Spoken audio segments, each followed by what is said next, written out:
il aime le code. Il faut que la communication soit codée, mais de façon claire et transparente. La rigidité, c'est pas pour nous. Mon nom est Francis Parent-Valquette et vous écoutez le Sandro Show. Mais le plus important, c'est qu'il est bélier. Dans l'épisode d'hier, je t'ai parlé que j'ai touché de près ou de loin au data forensics dans une ancienne vie et désolé, je connais pas le terme francophone pour ça. Peut-être que je devrais aller m'informer, mais je crois que c'est vraiment connu comme data forensics de toute façon. Parfois, la vie nous met des gens sur nos chemins et on ne sait pas trop comment. Fait que je vais t'expliquer un petit peu. 2008, j'ai une compagnie de récupération de données et les Chinois sortent un équipement quasiment expérimental, je dirais, pour faire de la récupération de données. Et j'ai été d'un premiers acheteurs. Je les ai achetés en pre-release. Donc, j'ai payé comme 2000 $ US pour l'acheter. J'ai comme financé un petit peu leur projet et j'ai été d'un premiers utilisateurs à l'avoir. Quand je reçois ça, je branche ça et sincèrement, ça avait juste fait la job. Et c'était comme 8 fois moins cher que l'équipement russe qui était comme la top technologie à l'époque. J'avais pas de blog. Les réseaux sociaux en 2008 n'étaient pas ce que c'est aujourd'hui. Donc, ce que j'ai fait, c'est que j'ai écrit sur un forum. Oui, à l'époque, les forums, c'était vraiment populaire. Forum de récupérateurs de données. J'écris mon article, je dis « Wow, cette machine est juste magnifique ». J'ai écrit un article, quand même un long article, là, un bon 1000 mots, là, une bonne description et tout, peut-être même 2000 mots. Un article de blog, grosso modo, même que je mets sur un forum. Et là, ça attire plusieurs réactions. Les gens répondent, sont contents d'avoir un feedback. Même que, genre, je disais tellement que c'était bon qu'il y en a qui ont commencé à dire que j'étais comme de mise ou frauduleux, que c'était la compagnie qui faisait des faux reviews.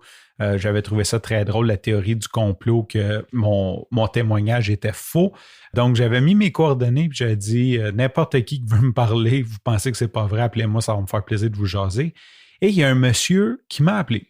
Il s'appelait, c'est drôle parce que le monsieur est de descendance francophone, mais il habite en Floride.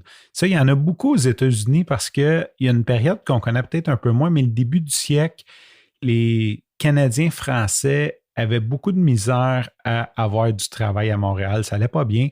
On avait une bonne expertise dans la construction. Donc, il y a beaucoup, toute la côte est américaine, surtout la Nouvelle-Angleterre, il y a beaucoup de non-francophones, des gens au début du siècle qui immigraient dans le fond aux États-Unis, qui étaient embauchés pour aller travailler là et qui ne revenaient jamais, qui allaient construire des églises, des bâtiments, des maisons là-bas.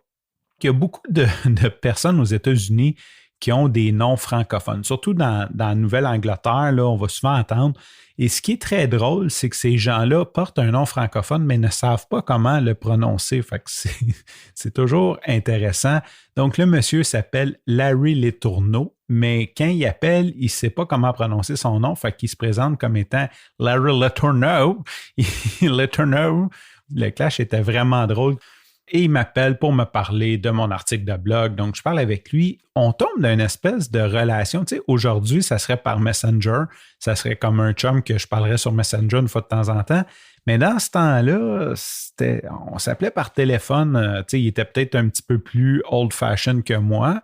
Et la technologie, les habitudes, on n'avait pas de téléphone intelligent. C'était d'autres choses. Fait qu'il m'appelait. Puis on se jasait, puis c'était vraiment drôle parce qu'il m'appelait out of nowhere. Une fois de temps en temps, le téléphone sonnait, je voyais le numéro de la Floride, je savais que c'était lui. Puis là, je répondais, puis on jasait comme de tout et de rien. Et lui est un data forensics, puis je ne sais pas pourquoi, il voulait que j'embarque dans sa gang. Il voulait vraiment m'aider à aller plus loin dans le forensics, ce qui était quelque chose qui m'intéressait, mais j'étais d'un moment de ma vie. Les circonstances n'étaient peut-être pas toutes là pour que je me concentre là-dessus. J'avais l'entreprise, j'avais mon lot de problèmes en arrière de la tête aussi. Et là, un jour pendant une conversation, il dit « Francis, il dit, faut que tu fasses quelque chose. » Il dit « Achète le livre Hacking a Terror Network. » Tu vas voir, c'est écœurant. Il dit « Tu vas voir, c'est fait comme un jeu. » Mais tu vas comme découvrir les techniques de forensics, puis c'est un livre d'enquête, puis dans le fond, c'est un livre que tu enquêtes un réseau terroriste qui veut comme, je ne sais pas trop ce qu'ils veulent faire, là, j'ai aucune idée parce que je ne l'ai pas lu encore. Dans le fond, toi, ton but, c'est de démanteler le réseau, de trouver la clé avant qu'il le fasse. C'est comme une espèce de livre, jeu, enquête, soit le propre personnage, mais au travers de ça, tu as des logiciels et des fichiers encryptés. Dans le fond, c'est beaucoup de désencryption. Tu as beaucoup de fichiers et tu dois réussir à trouver le message avant que eux réussissent leur attaque terroriste. Je ne sais pas pourquoi, c'est un livre qui a été écrit en 2004. Larry m'a parlé de ça en 2008. Je l'ai acheté en 2008 et depuis ce temps, je n'ai pas pris le temps de le faire. Mais des livres que j'ai achetés que je n'ai pas pris le temps de lire, je peux en faire une bibliothèque pleine, mais je ne sais pas pourquoi, lui, je le garde toujours près de moi. Il est toujours dans mon tiroir. J'ai un classeur à côté de moi, là, puis j'ai 2 livres dans ce tiroir-là. Un que j'ai lu, qui est le guide du travailleur autonome, puis j'ai Hacking a Terror Network. Fait que là, comme hier, je t'ai parlé un petit peu de Forensics de ma semaine, que j'ai aimé ça aussi. Catherine m'a dit, t'as vraiment de l'air à aimer ça. Elle dit, ça va peut-être creuser un petit peu là-dessus. J'ai ressorti le livre, puis on dirait qu'il me parle tout le temps. Toutes les fois, j'ouvre mon tiroir, je le vois, puis je me dis, un jour, je vais le lire, un jour, je vais le faire. Puis là, je pense que c'est le temps que je mette un peu plus de temps là-dessus. Je veux mettre du temps là-dessus. En plus, je le regarde. C'est écrit gros. C'est pas un livre qui a 4000 pages. C'est sûr, il faut que tu fasses les exercices en même temps. Ça doit commencer à dater. C'est sûr que les techniques sont différentes, mais je crois quand même que des fois, de connaître ces vieilles techniques-là, ça t'aide à comprendre quand tu arrives avec des outils plus évolués. Moi, j'ai commencé à travailler en informatique, puis c'était du DOS qu'on faisait, puis de l'assembleur. C'est sûr qu'aujourd'hui, je comprends beaucoup plus les interfaces graphiques, comment que ça s'imbrique par-dessus ces langages un peu plus bas niveau que, supposons, quelqu'un qui n'a jamais connu les lignes de commande.